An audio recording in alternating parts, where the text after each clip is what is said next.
بسم الله الرحمن الرحيم. الحمد لله وحده والصلاة والسلام على من لا نبي بعده. أما بعد فأعوذ بالله من الشيطان الرجيم. بسم الله الرحمن الرحيم.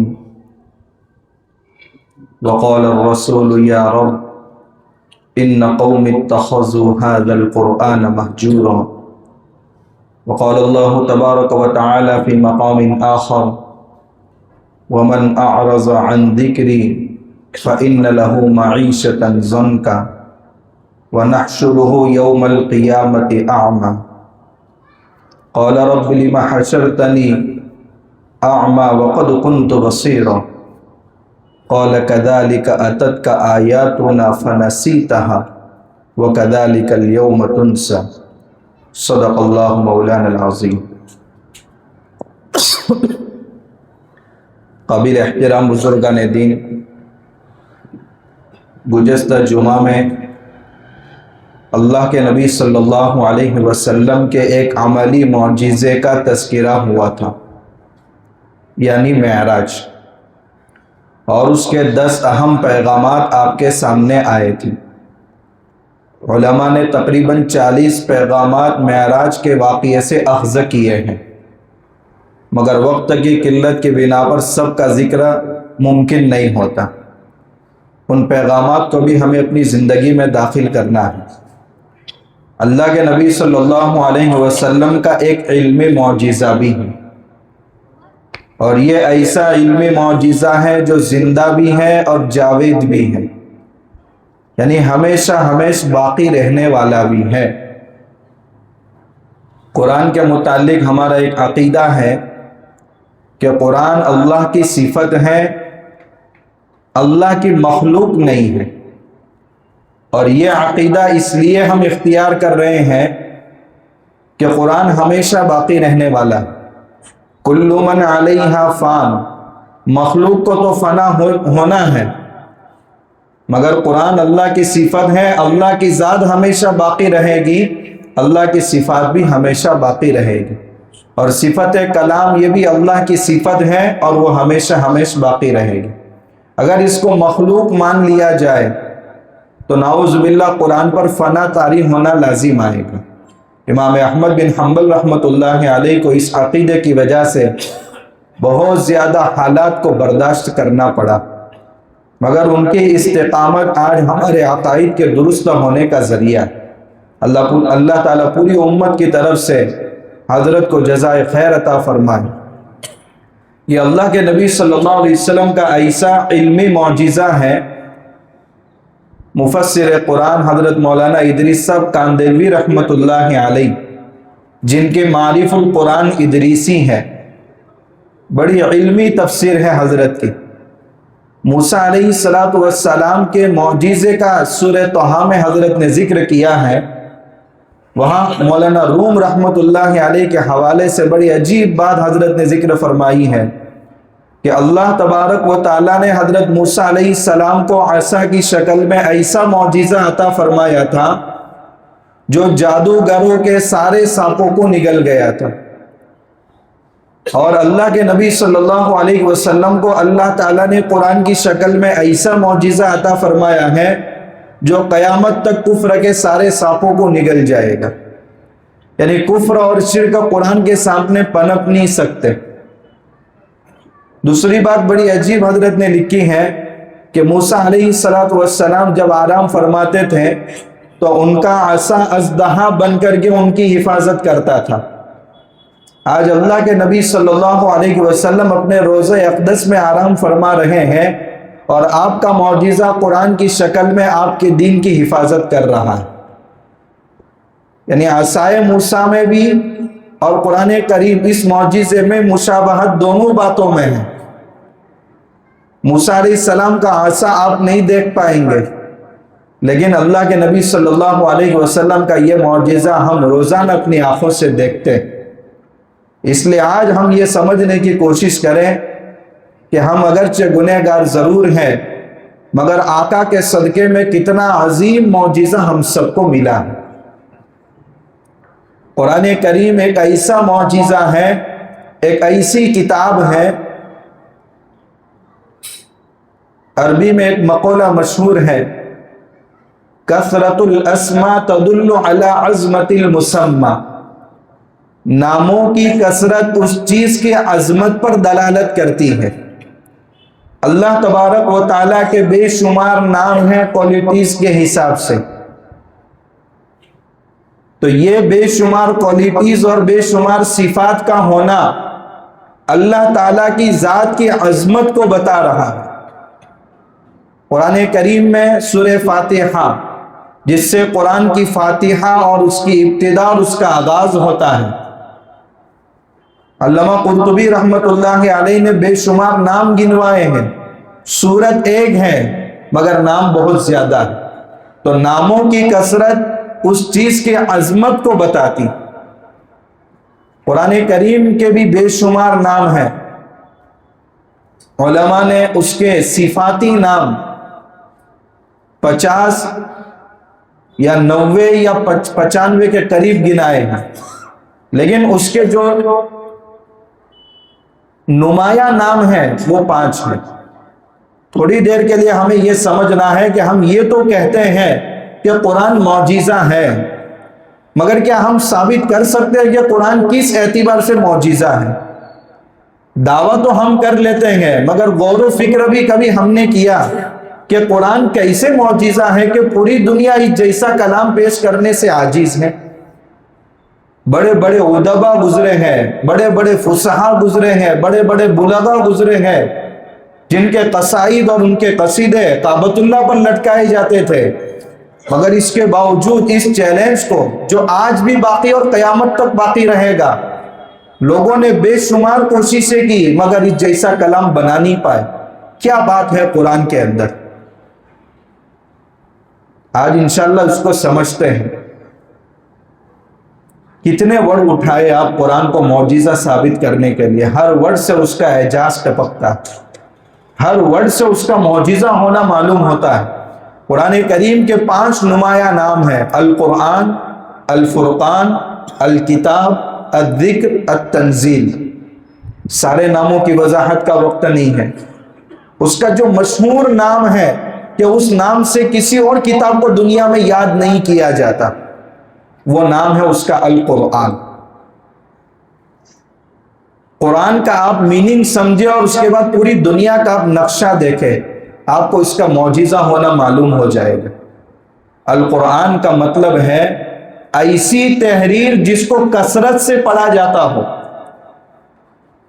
اور تسلسل کے ساتھ پڑھا جاتا ہو، 2 باتیں، جس کے پڑھنے والوں کی تعداد بھی بہت زیادہ ہو اور ایسے تسلسل کے ساتھ وہ تحریر پڑھی جاتی ہو کہ گھنٹے کا 1 منٹ اور اس منٹ کا 1 سیکنڈ اور اس سیکنڈ کا 1000واں حصہ بھی پوری دنیا میں ایسا پاس نہیں ہوتا جس میں قرآن کی تلاوت کثرت سے کرنے والے نہ ہو۔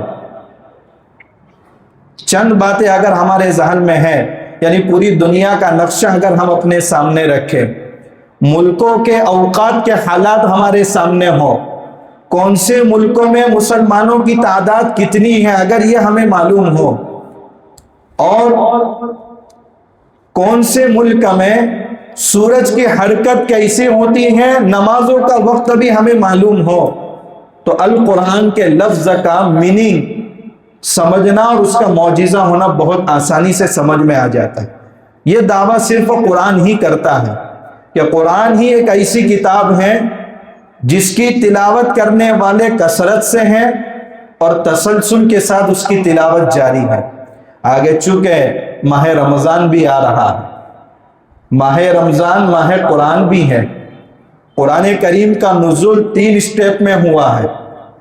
سب سے پہلے اللہ نے اپنی اس صفت کو اتارا ہے لوح محفوظ میں، بل هو قرآن مجید فی لوح محفوظ انہ لقرآن کریم فی کتاب مکنون۔ ان آیات میں لوح محفوظ کا تذکرہ ہے، اور لوح محفوظ سے 1 رات میں سمائے دنیا یعنی پہلے آسمان پر قرآن اترا ہے۔ انا انزلناہ فی لیلۃ مبارکہ، انا انزلناہ فی لیلۃ القدر۔ اور اس کے بعد پھر قرآن تیسرے سٹیپ میں آسمائے نے دنیا سے اللہ کے نبی صلی اللہ علیہ وسلم کے قلب مبارک پر اترا ہے۔ 22 سال 5 مہینے اور 14 دن قصر حسب کر کے ہم کہہ دیتے ہیں کہ 23 سال میں پورا قرآن اللہ کے نبی صلی اللہ علیہ وسلم کے قلب پر اترا ہے۔ اس لیے جب یہ کہا جاتا ہے کہ شب قدر میں قرآن اترا اور یہ بھی کہا جاتا ہے کہ 23 سال میں اترا، تو دونوں کے درمیان ٹکراؤ نظر آتا ہے۔ اگر اسٹیپ کا علم آپ کو ہو جائے گا تو یہ ٹکراؤ ختم ہو جائے گا۔ شب قدر میں لوح محفوظ سے سمائے دنیا پر ایک رات میں قرآن اترا ہے، اور وہاں سے اللہ کے نبی صلی اللہ علیہ وسلم کے قلب مبارک پر 23 سال میں اترا۔ خیر، القرآن کا مطلب ہے ایک ایسی کتاب جس کے پڑھنے والے بھی کثرت سے ہوں اور تسلسل کے ساتھ ہوں۔ اب دنیا کے نقشے کو اپنے سامنے رکھیں۔ سب سے پہلے دنیا کے جس ملک میں فجر کی نماز کا وقت ہوتا ہے، اب مشرق کی جنوبی جانب سے اس کو شروع کریں اور مغرب کی جنوبی جانب تک آپ پہنچ جائیں۔ اس طرف ایک چھوٹا سا ملک ہے جس کا نام ہے فیجی، یعنی دنیا کا آخری ملک، اور اس کے ساتھ جڑا ہوا آسٹریلیا۔ دونوں میں محتاط اندازے کے مطابق اگر مسلمانوں کی تعداد بتائی جائے تو وہ 4 لاکھ کے قریب ہے۔ سب سے پہلے اسی ملک میں فجر کا وقت ہوتا ہے۔ مان لو کہ 4 لاکھ میں سے 25% ہی مسلمان فجر کی نماز پڑھتے ہیں، تو تقریباً 1 لاکھ تو مسلمان نماز پڑھیں گے۔ اور مسلمانوں کی عادت ہے کہ فجر کی نماز کے بعد توفیق خدا بندی سے کچھ قرآن کی تلاوت کر بھی لیتے ہیں۔ مان لو ان 1 لاکھ میں سے کوئی بھی قرآن کھولتا ہی نہیں ہے، تو بھی فجر کی نماز جب وہ ادا کرتے ہیں تو سورہ فاتحہ اور ضم سورت سے قرآن کی تلاوت کا تحقق ہو جاتا ہے۔ اب وہاں فجر کی نماز کا وقت ہوا، 1 لاکھ لوگوں نے فجر کی نماز ادا کی، وہاں سے قرآن کی تلاوت کا آغاز، دین کا آغاز، قرآن کی تلاوت کا آغاز۔ اس کے بعد اس کے قریب کا جو ملک ہے انڈونیشیا، اور اس کے تقریباً 5,500 جو جزائر ہیں، جو تقریباً 4,500 کلومیٹر کے فاصلے پر رقبے پر پھیلے ہوئے ہیں، تو ملیشیا بھی جزائر کے حساب سے انڈونیشیا سے ملا ہوا ہے۔ سب سے زیادہ مسلمان انڈونیشیا میں مان لیا جائے 20 کروڑ ہو، اگر ان میں سے 10% ہی مسلمان فجر کی نماز پڑھتے ہوں تو 2 کروڑ تو مسلمان فجر کی نماز پڑھنے والے ہوں گے۔ اور ان جزیروں کو بھی آپ 3 حصوں میں تقسیم کر لیں، مشرقی جزائر، وسطی جزائر، مغربی جزائر، تینوں میں فجر کا وقت ایک ساتھ ہوتا ہے۔ کتنی بڑی تعداد قرآن کی تلاوت میں نماز کے ذریعے مشغول ہے۔ یہ ہے قرآن ایک ایسی تحریر ہے جس کی تلاوت کرنے والے کثرت سے ہیں، تسلسل بھی ثابت ہو رہا ہے۔ فیجی، آسٹریلیا، انڈونیشیا، ملیشیا، اس کے بعد قریب میں آ جائیے بنگلہ دیش، جہاں مسلمانوں کی اکثریت ہے، اور بنگلہ دیش کے بعد آپ آ جائیے ہندوستان۔ ہندوستان میں محتاط اندازے کے مطابق 20 کروڑ مسلمان، اور ان میں سے بھی 10% مسلمان فجر ادا کرنے والے ہیں۔ اللہ سب کو توفیق عطا فرمائے۔ کم سے کم 2 کروڑ تو ہندوستان میں قرآن کی تلاوت چاہے کھول کر نہ کر دے مگر نماز میں جاری ہے۔ اب یہ ایک مرحلہ چلا تھا قرآن کی تلاوت کا، ہندوستان میں آ کر کے آپ رک جائیے، یہاں فجر کا وقت ہو رہا ہے، فیجی میں ظہر کا وقت شروع ہو گیا، 2 مرحلے ایک ساتھ شروع ہوئے۔ اس کے بعد اب یہاں فجر کی نماز کا وقت ختم ہو رہا ہے، آگے بڑھ رہا ہے۔ چلے جائیے آگے پاکستان، 14 کروڑ مسلمان، وہاں سے افغانستان، افغانستان سے چائنا، ایک بڑی تعداد وہاں فجر کی نماز ادا کرنا شروع کر دیتی ہے، اور قرآن کی تلاوت کثرت کے ساتھ ہو رہی ہے۔ جب آگے چل کر کے مصر میں فجر کا وقت شروع ہوتا ہے، یہاں عصر کا وقت شروع ہوتا ہے، اور ایک ملک میں آگے چلے جائیں گے جہاں فجر کا وقت شروع ہوتا ہے، یا فیجی کے اندر مغرب کا وقت شروع ہوتا ہے۔ اور اس کے بعد جب امریکہ، مغربی ممالک کا آخری ملک، جب وہاں فجر کی نماز کا وقت شروع ہوتا ہے، یا فیجی کے اندر عشاء کی نماز کا وقت شروع ہو رہا ہے، یعنی 5 مراحل قرآن کی تلاوت کے جاری ہیں۔ تو ایک تو کثرت، آپ نے مسلمانوں کی تعداد سے اندازہ لگا دیا کہ القرآن یعنی ایسی تحریر جس کے پڑھنے والے کثرت سے ہیں، اور ایک ایسی تحریر جس کے پڑھنے والے تسلسل کے ساتھ ہیں۔ یہاں فجر کا وقت شروع ہوا، اور یہاں جب فجر کا وقت شروع ہوتا ہے 1 منٹ کا 1000واں لمحہ بھی ایسا پاس نہیں ہوتا جس میں قرآن کی تلاوت ناگا ہوتی۔ یہ قرآن دعویٰ بھی کر رہا ہے اور یہی معجزہ ہے، یعنی القرآن پر یہ نام 100% صادق آ رہا ہے۔ دنیا میں کوئی کتاب ایسی نہیں ہے۔ کورل مارکس نے ایک کتاب لکھی دی کیپٹل، سرمایہ کے ٹاپک پر۔ لوگ کہتے ہیں بہت شاندار کتاب ہے، مگر مارکیٹ میں کیپیٹلزم پر بہت ساری کتابیں ہیں، سرمایہ دارانہ نظام پر ہو سکتا ہے اس سے بھی اچھی ہوں۔ یعنی دنیا میں کوئی کتاب ایسی نہیں ہے کہ جس پر اس کا نام 100% صادق آتا ہو سوائے قرآن کے۔ تو القرآن، اس کا میننگ لے لیجئے اور پوری دنیا کا آپ جائزہ لیجئے، اس کا معجزہ ہونا معلوم ہو جائے۔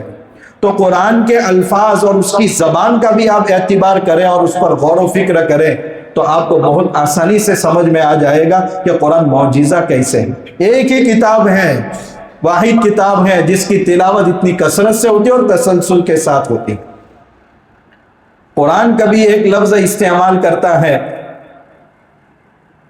فَأْتُوا حَرْثَكُمْ أَنَّا شِئْتُمْ۔ دیکھیے کچھ مسائل ایسے ہوتے ہیں جو شرم و حیا کے ہوتے ہیں، مگر قرآن بہت بلیغ انداز میں ان کی طرف اشارہ کر دیتا ہے۔ یہودیوں کے اندر ایک بات بہت مشہور تھی کہ انسان جب بیوی سے اپنی ضرورت پوری کرتا ہے، چاہے حلال راستے میں پوری کرتا ہے، مگر پیچھے کی طرف سے آ کر اپنی ضرورت پوری کرتا ہے تو اس سے جو بچہ پیدا ہوتا ہے وہ احول اور بینگا پیدا ہوتا ہے، یعنی اس کی آنکھوں میں دکھنے کے اعتبار سے کمزوری ہوتی ہے۔ قرآن اس عقیدے کی بھی تردید کر رہا ہے، اور قرآن کہہ رہا ہے نساؤکم حرث لکم، تمہاری عورتیں تمہارے لیے کھیتیاں ہیں۔ فاتوا حرثکم انا شئتم، تم اپنی کھیتی میں جہاں سے چاہے آؤ۔ اب قرآن سیدھا سیدھا یہ بھی کہہ سکتا تھا بھائی تمہاری بیویاں تمہارے لیے حلال ہے، تم اپنی ضرورت کسی بھی طریقے سے پوری کر سکتے ہو، شرط ہے کہ حلال مقام میں پوری کرو۔ لیکن قرآن اس کے لیے یعنی عورت کے لیے حرث کا لفظ یعنی کھیت کا لفظ استعمال کر رہا ہے۔ آپ اس میں غور کریں، اس میں 3 باتوں کی طرف اشارہ کر دیا قرآن نے۔ ایک انسان جو اپنے کھیت کا مالک ہوتا ہے اور قریب میں دوسرے کا کھیت ہے، اگر اس کو کاشتکاری کرنی ہے، غلہ اناج بونا ہے تو وہ اپنے کھیت میں ہی بو سکتا ہے، پڑوسی کے کھیت میں اس کو اجازت نہیں ہوتی۔ جب انسان اس کو بہت آسان انداز میں سمجھ سکتا ہے تو قرآن بھی اشارہ کر رہا ہے تمہارے لیے صرف تمہاری عورت ہی حلال ہے، کوئی دوسری عورت تمہارے لیے حلال نہیں۔ کتنا بلیغ انداز میں اشارہ کر رہا ہے۔ دوسرا اشارہ اس بات کی طرف کر دیا کہ بھئی انسان اپنے کھیت میں چاروں طرف جس راستے سے آنا چاہے وہ آ سکتا ہے، اس کا اپنا کھیت ہے، اس کے اپنے راستے ہیں۔ بس عورت تمہارے لیے حلال ہے، آگے سے پیچھے سے دائیں سے بائیں سے اوپر سے نیچے سے تم اپنے کھیت میں جہاں سے آنا چاہو تمہیں اجازت ہے، شرط یہ کہ اپنے ہی کھیت میں آنا یعنی حلال مقام میں ہی آنا ہے۔ اس کی طرف بھی قرآن نے بہت بلیغ انداز میں اشارہ کر دیا۔ تیسرا اشارہ بڑا زبردست ہے، قرآن کہہ رہا ہے تم آؤ اپنے کھیت میں جہاں سے چاہو۔ ایک کسان جب اپنے کھیت میں دانا وغیرہ ڈالتا ہے اور پانی وغیرہ ڈالتا ہے تو اپنا شوق پورا کرنے کے لیے نہیں ڈالتا، بلکہ اس کو وہاں سے غلہ حاصل کرنا مقصود ہوتا ہے۔ تم بھی جب اپنے کھیت میں اپنا پانی ڈالو تو مقصود نسل انسانی ہونی چاہیے۔ اب یہاں سے آپ دیکھیے پورا فیملی پلاننگ کا سسٹم یہ ایک ہی حرف گرا دیتا ہے، بچے 2 ہی اچھے، یہ اللہ پر ایمان کے کمزوری کی علامت۔ آج مسلمان بھی اس سے متاثر ہیں، فیملی پلاننگ اور اس کا اثر آج ہمارے سماج میں دکھائی دے رہا ہے۔ 2-3 بچوں کے بعد پھر ضبط تولید آپریشن کر کے ولادت کا سلسلہ ہی ختم کر دیا جاتا ہے۔ تو محض اپنا شوق پورا کرنا نہ ہو، بلکہ اللہ کے نبی صلی اللہ علیہ وسلم نے فرمایا فَإِنِّي مُكَاثِرٌ فَإِنِّي مُكَاثِرٌ الْأُمَمَ يَوْمَ الْقِيَامَةِ، تم ایسی عورتوں سے نکاح کرو جو محبت بھی کرنے والی ہو اور بچوں کو زیادہ جننے والی ہو، قیامت کے دن میں اپنی امت کی کثرت پر فخر کروں گا۔ تو حرث کا لفظ استعمال کیا اور تینوں باتوں کی طرف اشارہ کر دیا۔ رمضان آ رہا ہے، خاص طور پر مستورات کے لیے سونے کا بھاؤ آسمان کو چھو رہا ہے، چاندی کا بھاؤ آسمان کو چھو رہا ہے، زکوٰۃ نکالنا بہت مشکل ہوتا ہے۔ تو کسی کی مالی ہیلپ کرنے کے لیے قرآن کون سا لفظ استعمال کر رہا ہے؟ آپ دیکھیے زکوٰۃ کا لفظ استعمال کیا ہے قرآن نے۔ دوسری قوموں میں آپ دیکھیں گے دان کرنا، پنیہ کرنا، وہ جو بھی اپنی زبان میں بولتے ہوں، مگر آپ قرآن کے لفظ زکوٰۃ پر غور کریں تو شاید زکوٰۃ نکالنا مشکل نہ ہو بلکہ بخوشی انسان نکالے۔ زکوٰۃ کے معنی ہے پاکیزگی کے۔ انسان کا بدن اگر پاک صاف ہو جائے تو خوشی ہوتی ہے، انسان کے کپڑے پاک صاف ہو جائے تو بہت خوشی ہوتی ہے کہ آج تو میں بہت چمک رہا ہوں۔ تو انسان زکوٰۃ کے ذریعے اپنے مال کو پاک کرتا ہے، تو مال پاک ہو جائے اور چوری سے اس کی حفاظت ہو جائے، بے برکتی سے اس کی حفاظت ہو جائے تو اس پر تو خوشی ہونی چاہیے، نہیں ہے کہ زکوٰۃ کا حکم دلوں پر شاپ گزرنا چاہیے۔ یہ قرآن نے ایک ایسا لفظ استعمال کیا زکوٰۃ کا کہ اس سے پورا بیان اس میں چھپا ہوا ہے۔ اگر زکوٰۃ کے لفظ کو انسان سمجھ لے تو قرآن کے الفاظ کی تعبیر بھی ایسی ہے جو کوئی دوسری زبان استعمال نہیں کر سکتی۔ ہن لباس لکم وانتم لباس لہن، مرد عورت کے لیے لباس اور عورت مرد کے لیے لباس۔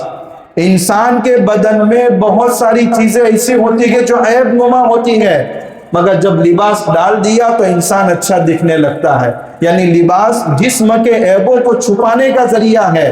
مرد اور عورت میاں بیوی کو کہا گیا تمہارے عیب تمہارے درمیانی سیکریٹ ہونے چاہیے تو تمہاری زندگی خوشگواری کے ساتھ گزرے گی، ورنہ اگر اس میں تیسرا شامل ہو گیا تو دونوں کی زندگی اجیرن بن جائے گی اور توڑ پیدا ہو جائے۔ تو قرآن کا ایک لفظ اپنے اندر اتنی بلاغت اور فصاحت رکھتا ہے، اس لیے اللہ کے نبی صلی اللہ علیہ وسلم نے ارشاد فرمایا، ترمذی شریف کی روایت ہے، لا تنقضی عجائبہ، قرآن کے عجائبات قیامت تک ختم نہیں ہوں گے۔ علماء کی طبیعت قیامت تک قرآن سے سیر نہیں ہوگی، اس کو پڑھنے والی زبانیں کبھی اٹھاہٹ کا شکار نہیں ہوگی، اور قرآن کبھی زبان پر پرانا بھی نہیں ہوگا۔ ایک انسان کوئی بھی لفظ کا ترجمہ نہیں سمجھتا، مگر جب قرآن پڑھا جاتا ہے اور بہت اچھے انداز سے قرآن پڑھا جاتا ہے تو اس کے دل پر بھی اس کا اثر ظاہر ہونے لگتا ہے۔ تو اللہ تبارک و تعالیٰ نے اللہ کے نبی صلی اللہ علیہ وسلم کے توسط سے ایسا معجزہ ہم سب کو عطا فرمایا، اس کی عظمت کا یہ حال ہے، اور دوسری طرف ہماری غفلت کا بھی حال دیکھیں۔ اس لیے قرآن بہت سخت لہجے میں، تہدید کے انداز میں اور دھمکی کے انداز میں قرآن کہتا ہے، 19 پارے کے پہلے صفحے میں ہے، کس انداز سے قرآن شکایت کر رہا ہے، وقال الرسول یا رب ان قوم اتخذوا هذا القرآن مہجورا۔ کل قیامت کے دن اللہ کا دربار ہوگا، اللہ کے نبی صلی اللہ علیہ وسلم کا ہاتھ ہوگا، ہم سب غافلین کا گریبان ہوگا، اور اللہ کی عدالت میں مقدمہ دائر کرنے والے اللہ کے نبی صلی اللہ علیہ وسلم ہوں گے اور کہیں گے، اے اللہ یہ میری قوم کے وہ لوگ ہیں جنہوں نے قرآن کو چھوڑ دیا۔ آج 150 سال سے اس ملک میں مسلمان اسی لیے مار کھا رہے ہیں کہ اس قرآن سے ہم لوگ بہت غافل ہیں۔ دوسری آیت میں کہا گیا، وَمَنْ أَعْرَضَ عَنْ ذِكْرِي فَإِنَّ لَهُ مَعِيشَةً ضَنْكَ، جو ہمارے ذکر سے اعراض کرے گا، جو ہمارے قرآن سے پہلو تہی کرے گا، ہم اس کی معیشت کو تنگ کر کے رکھ دیں گے۔ یہ ٹیمپریری عذاب ہے، پرمیننٹ نہیں ہے۔ آگے ہمیشہ کا عذاب بتایا جا رہا ہے۔ ایسے غافلین کو قیامت کے دن اللہ تبارک و تعالی اندھا ہونے کی حالت میں اٹھائیں گے۔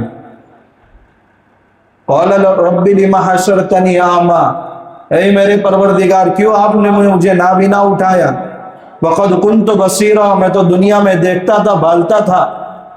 اللہ تبارک و تعالی کہیں گے، کذالک اتتک آیاتنا فنسیتها، ہماری آیات قرآن کی شکل میں تیرے سامنے آتی رہی اور تو اسے بھولتا رہا، وَكَذَلِكَ الْيَوْمَ تُنْسَى، آج ہم تجھے بھی بھول جائیں گے۔ اللہ ہم سب کی حفاظت فرمائے۔ یعنی ہم ٹیمپریری عذاب سے تو ڈرتے ہیں مگر آخرت کے دائمی عذاب سے ہمیں ڈر نہیں لگتا۔ اس لیے قرآن کی عظمت کو ہم سمجھے اور اس کے بعد اپنی جو غفلت ہے اس کو دور کریں۔ بہت پہلے ہمارے محلے کا یہ ماحول ہوتا تھا کہ مغرب کے بعد گھروں سے قرآن پڑھنے کی آوازیں آتی تھی، صبح فجر کے بعد قرآن کی تلاوت کی آوازیں آتی تھی۔ آج راتوں میں گانوں کی آوازیں آ رہی ہیں، ٹی وی کے بجنے کی آوازیں آ رہی ہیں، کان ترس رہے ہیں۔ ہمارے لیے جتنی سہولتیں پیدا کر دی اللہ تعالیٰ نے اس زمانے میں، اتنے ہم دن بدن غافل ہوتے جا رہے ہیں۔ آج دیکھیے آپ، قرآن بہتر سے بہتر طباعت میں مارکیٹ میں موجود ہے، اس کو پڑھانے والے کما حق کہوں علماء موجود ہیں، یعنی پوری روٹی تیار ہے، لقمہ منہ میں ڈالنے والے بھی تیار ہیں، مگر ہم اس کو چبانے کو بھی تیار نہیں ہے۔ تو پھر قرآن ہمارے حق میں حجت بننے کے بجائے ہمارے خلاف قیامت کے دن حجت نہیں بنے گا تو اور کیا؟ بخاری شریف میں روایت ہے، ایک صحابی جو مدینہ سے دور ایک بستی میں رہا کرتے تھے، موقع نہیں ملتا تھا اپنی مشغولیات کی وجہ سے کہ مسجد نبوی میں جا کر قرآن سیکھے۔ بخاری شریف میں ان کا واقعہ ہے، وہ خود بتاتے ہیں، میں اپنی بستی کی سڑک پر رک جاتا تھا، مدینہ سے جب قافلے آتے تھے تو منت سماجت کرتا تھا، تم کو ایک آیت یاد ہو تو مجھے ایک آیت سنا دو، تم کو 2 آیتیں یاد ہو تو مجھے 2 آیتیں سکھا دو، تمہیں 3 آیت یاد ہو تو 3 آیتیں سکھا دو۔ اس طریقے سے میں وہاں ٹھہر کر مدینہ سے آنے والے قافلوں سے قرآن سیکھتا تھا، اور اسی طریقے سے میرے پاس قرآن کی آیتوں کا ذخیرہ جمع ہو گیا۔ حضرت عثمان بن ابی العاص الثقفی رضی اللہ تعالیٰ عنہ، یہ طائف کا قبیلہ تھا، قبیلہ بنو ثقیف، مسلمان ہونے کے لیے بڑا قافلہ اللہ کے نبی صلی اللہ علیہ وسلم کے پاس آیا تھا۔ اس میں بڑی عمر کے لوگوں نے مسجد نبوی کے باہر، مدینہ کے باہر اپنے سامان کی حفاظت کے لیے 17 سالہ نوجوان عثمان بن ابی العاص الثقفی رضی اللہ تعالیٰ عنہ کو متعین کیا تھا کہ دین بھر ہمارا وقت مسجد نبوی میں گزرے گا اور تمہارا وقت ہمارے سامان کی حفاظت میں گزرے گا۔ دین بھر سامان کی حفاظت کرتے تھے۔ جب یہ بزرگ حضرات رات کے وقت میں اپنے سامان کے پاس آرام کے لیے آ جاتے تھے، یہ رات میں مدینہ کی گلیوں میں صحابہ کی تلاش میں نکل جاتے تھے۔ کبھی ایک صحابی سے ملاقات ہوئی، 1 آیت پڑھ لی، کبھی 2 آیتیں پڑھ لی، کبھی حضور سے ملاقات ہو گئی، چند آیتیں وہاں سے سیکھ لی۔ جب اس قافلے کی روانگی کا وقت آیا ہے تو اس قافلے کے بزرگوں نے کہا، یا رسول اللہ، اب ہم اپنے وطن جا رہے ہیں، ہماری امامت کون کرے گا؟ تو اللہ کے نبی صلی اللہ علیہ وسلم نے فرمایا، تم میں سب سے زیادہ قرآن کا حصہ کس کو یاد؟ تو عثمان بن ابی العاص الثقفی رضی اللہ تعالیٰ عنہ نے ہاتھ اٹھایا، 17 سالہ نوجوان۔ سب کو تعجب ہو رہا ہے کہ تم تو دین بھر ہمارے سامان کی حفاظت کرتے تھے، مدینہ جاتے ہی نہیں تھے، اور آج تمہیں قرآن کا بڑا حصہ یاد ہے۔ تو فرمایا، رات کے وقت میں جب تم اپنے سامانوں کے پاس آتے تھے، میں مدینہ کی گلیوں میں جا کر صحابہ سے من و سماجت کرتا تھا اور قرآن کی ایک ایک آیت کو سیکھتا تھا۔ آج میرا حال یہ ہے کہ تم سے زیادہ مجھے قرآن یاد ہے۔ بھائیو، اس کی عظمت کا پتہ جب قبر کی پہلی رات ہوگی تب پتہ چلے گا کہ اس معجزے کی ہم نے قدر کی ہے یا ناقدری کی ہے۔ اللہ کے نبی صلی اللہ علیہ وسلم فرماتے ہیں، قرآن کی ایک حرف پڑھنے پر 10 نیکیاں ہے۔ میں نہیں کہتا الف لام میم ایک حرف ہے، بلکہ الف ایک حرف ہے، لام ایک حرف ہے اور میم ایک حرف ہے۔ علماء نے لکھا ہے کہ الف لام میم سے علم تر کا علم مراد ہے تو 30 نیکیاں ہے، اگر الف لام میم مراد ہے تو 90 نیکیاں ہے کہ الف میں بھی 3 حرف ہے۔ سیدھا الف لام اور فا، الف میں بھی 3 حرف پڑھے جاتے ہیں، یعنی الف لام میم پر بھی 30 نیکیاں مل رہی ہیں۔ آج مسجد میں اعلان ہو جائے کہ جو ایک آیت پڑھے گا ایک حرف پر اس کو 10 روپے دیے جائیں گے، شاید مسجد 24 گھنٹے میں کبھی خالی نہ ہو، مگر چونکہ نیکیوں کا ویلیو اس دنیا میں نہیں ہے، اس لیے اللہ تبارک و تعالیٰ نے ایمان بالغیب کا درجہ بہت بڑا رکھا ہے۔ اس لیے ہمیں چاہیے کہ قبر میں جانے سے پہلے اس معجزے کو اپنے سینے میں بھی اتاریں۔ اللہ کے نبی صلی اللہ علیہ وسلم فرماتے ہیں، وہ دل ویران گھر کے مانند ہے جس میں قرآن کی ایک آیت بھی محفوظ نہیں ہے۔ کھانے خالی را دیو می گیرت، یعنی خالی مکان کو بھوت پلیت پکڑ لیتے ہیں، وہی بسیرا کرتے ہیں، تو ایسے دل میں جس میں قرآن کی ایک آیت بھی محفوظ نہیں ہوتی، ایسے دل کو بھی ویران دل کہا گیا ہے، یعنی شیاطین کے وساوس کا تسلط ہوتا ہے، انسان چھوٹی سی چھوٹی چیزوں سے ڈرنے لگتا ہے۔ اس لیے آج کی اس مجلس میں عزم کریں اپنے بچوں کے تعلق سے بھی کہ جب تک ان کا ناظرہ قرآن مکمل نہیں ہو جاتا کسی اور کام میں ہم ان کو نہیں لگائیں، یہی ہماری آخرت کا ذخیرہ ہے۔ اور ہر مسجد میں یہ کوشش ہونی چاہیے کہ تعلیم بالغان کا سلسلہ بھی، کس عمر میں قرآن سیکھنا چاہیے، علم کی کوئی عمر متعین نہیں ہے، آپ بچپن کے گہوارے سے قبر کے گہوارے تک اب علم حاصل کرو۔ بہت سارے صحابہ کرام نے بڑی عمر میں قرآن کا علم حاصل کیا ہے۔ آج فلسطین کے واقعات ہم دیکھ رہے ہیں، کوئی ایسا عذر نہیں ہے جو ان کی نگاہ میں عذر نہ ہو، مگر اس کے باوجود کوئی 65 سال کی عمر میں اللہ کے کلام کو اپنے سینے میں بسا رہا ہے، اس کے 10 بچے کلام پاک کو اپنے سینے میں بسا رہے ہیں۔ یہ ہمارے لیے عبرت کا مقام ہے، اس لیے ہر مسجد میں یہ سلسلہ شروع ہونا چاہیے، بلکہ ہمارے مسجد کے اطراف کے محلے کا سروے ہونا چاہیے، کتنے بچے ایسے ہیں جو جوانی کی دہلیز کو پہنچ چکے ہیں، ماں باپ کو ان کی شادی بیاہ کی فکر ستا رہی ہے، مگر قرآن بھی ان کو مکمل پڑھنا آتا ہے یا نہیں آتا، جن کا رشتہ قرآن سے اگر ختم ہو جائے گا تو وہ اپنے ایمان کی حفاظت کیسے کر پائیں گے؟ اس لیے اپنے بچوں کے تعلق سے بھی یہ فکر کرے اور اپنے بارے میں بھی یہ فکر کرے۔ ہر ایک کو اپنی قبر میں تنہا سونا ہے، یہ قرآن کی روشنی اگر ہم نے دنیا میں اپنے دل میں نہیں جلائی تو قبر میں کون جلائے گا؟ سارے رشتہ دار اپنا ساتھ چھوڑ دیں گے۔ اس لیے ہمیں چاہیے کہ بھئی قرآن سیکھنے کا ماحول ہر مسجد میں بنایا جائے۔ مقتدی اگر ہمت کرے تو کوئی مشکل نہیں ہے، جو صبح فجر کے بعد مارکیٹ میں چلے جاتے ہیں عشاء کے بعد قرآن سیکھیں، جن کے پاس صبح فجر کے بعد وقت ہے وہ فجر کے بعد قرآن سیکھے، لیکن ضرور سیکھے، چاہے ایک آیت ہی کیوں نہ ہو، لیکن مسلسل سیکھتے رہے۔ دیکھیں علم صبر اور استقامت چاہتا ہے، صبر اور استقامت کے بغیر کوئی چیز حاصل نہیں ہو سکتی۔ اللہ نے علم پر کسی کی اجارہ داری نہیں رکھی کہ پیسوں سے خرید کر علم کو حاصل کر دیا جائے، بلکہ اس کے لیے اسباب علم کو خرید سکتے ہیں۔ بہترین لیپ ٹاپ ہے آپ کے پاس، بہترین کتابیں ہیں آپ کے پاس، مگر محنت نہیں ہے تو علم سینے میں نہیں اترتا۔ اس لیے ہمیں اس کی قدر کرنے کی ضرورت ہے۔ اللہ تبارک و تعالی موت تک ہمیں قرآن کے ساتھ سچی وابستگی نصیب فرمائے، اس کی عظمت کو سمجھنے کی توفیق عطا فرمائے، ہمیں اور ہماری نسلوں کو قرآن کے ساتھ وابستگی نصیب فرمائے۔